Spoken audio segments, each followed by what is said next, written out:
Halo, apa kabar? Saatnya Anda menyimak berita Semarang bersama saya, Tia Anissa. Sejumlah berita menarik akan kami sajikan untuk Anda dan berikut 3 berita utama hari ini. 2 anggota polisi tewas dalam kecelakaan mobil Kapolres Boyolali di Tol Kabupaten Batang.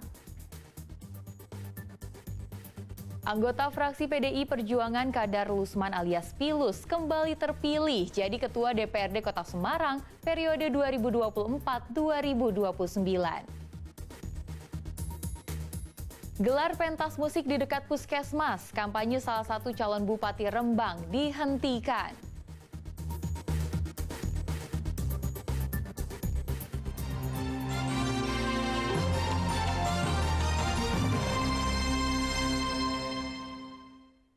Kita ke informasi pertama.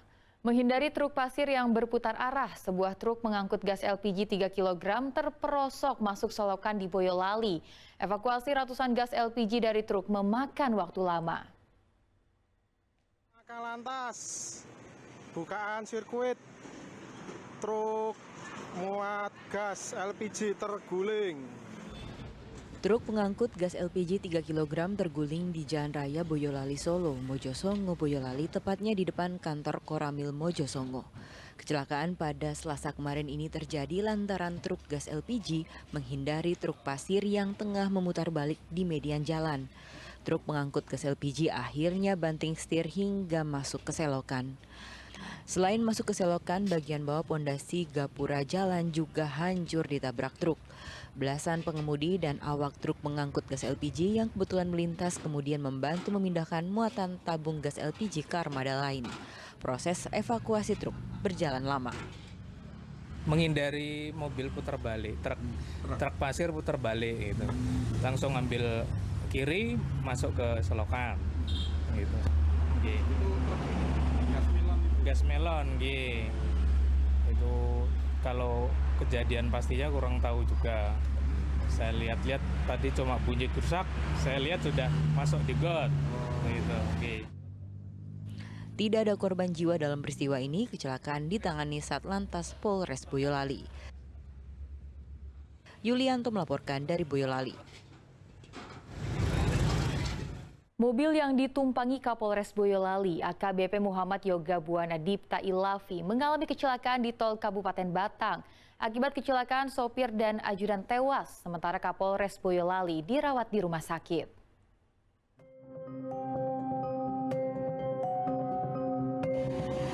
Minibus yang ditumpangi Kapolres Boyolali terlibat kecelakaan dengan truk tronton yang membawa tiang listrik di ruas tol Batang Semarang kilometer 346 jalur B.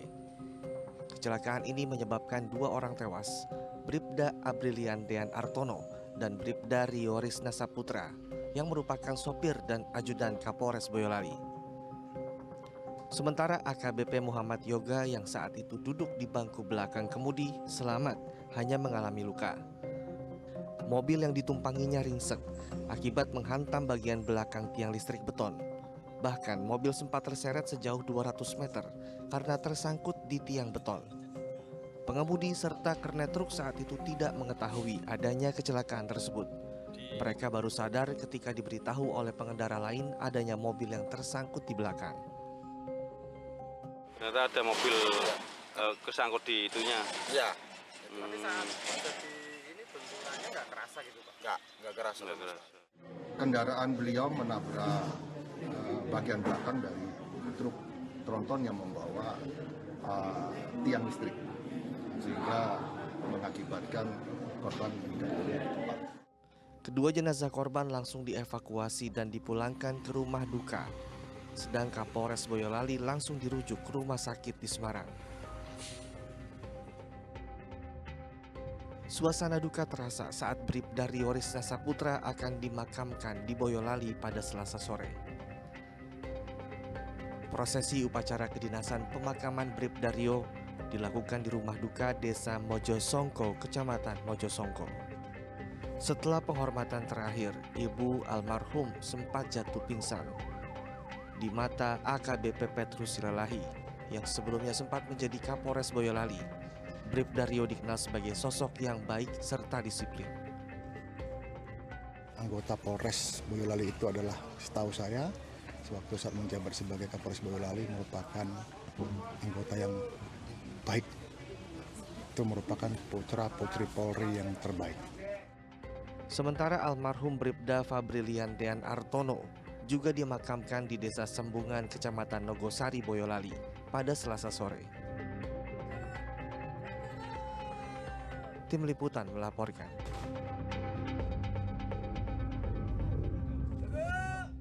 Sapi berbobot 1,5 kuintal mengamuk lalu tercebur sumur di Klaten. Petugas dibantu warga mengangkat sapi dari sumur sedalam 7 meter.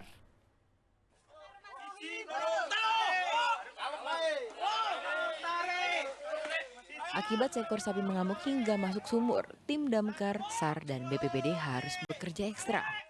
Petugas bersiap untuk mengeluarkan sapi yang tercebur sumur sedalam 7 meter di Desa Tijayan, Manis Renggo, Klaten, Selasa siang.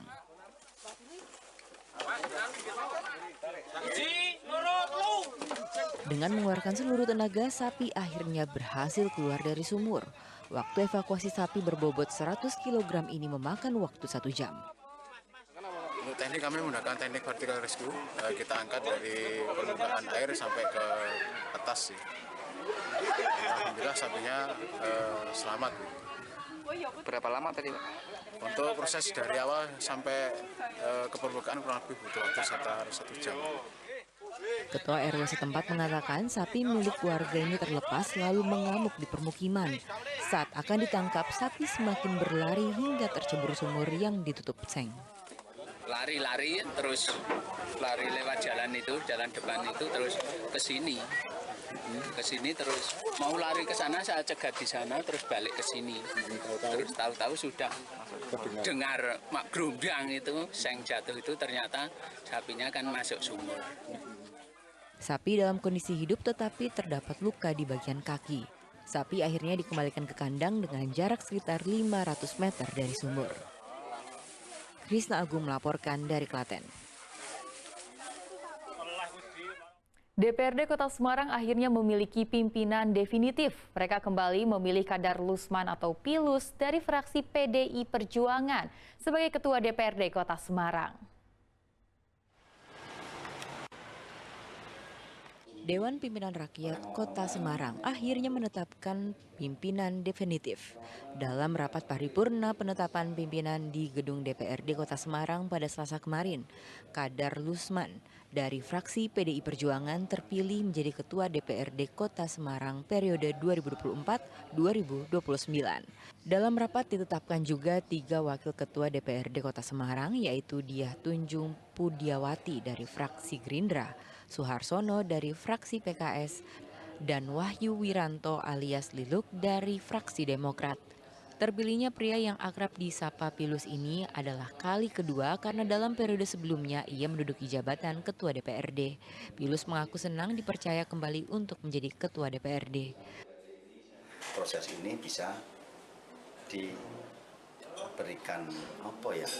kemudahan sehingga bisa cepat turun untuk SK dari gubernur.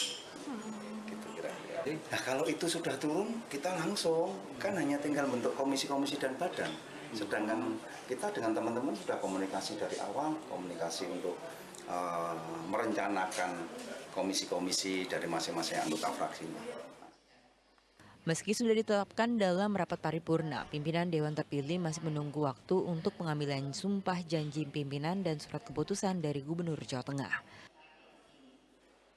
Ali Muftagirin melaporkan dari Kota Semarang.